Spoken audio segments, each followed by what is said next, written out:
nga, sana lahat ng pangarap ko matupad and yung mga tao niya, yung sa kanya, self-confidence niya, sana ma-improve niya yung tawag po niyan, laging ngumiti.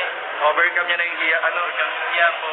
Tapos yun nga po, huwag masyadong isipin po ano isipin ng ibang tao. Hindi na-hold back po sa parang gano'n. Ano bro, ang inaasahan mo, di ba mag-i-18 na siya, magiging legal na? Di ba nagpaalam ka? Napanood ko kasi bro, kinilig ako nun eh. Nagpaalam ka na bro, kinilig na ako, grabe. Nasa tabing dagat kayo, tapos nagpaalam ka naman ligaw. Anong, sa tingin mo ba bro, ito na yung tamang edad para sagutin niya yung tanong mo? Paalam pa lang naman yan eh.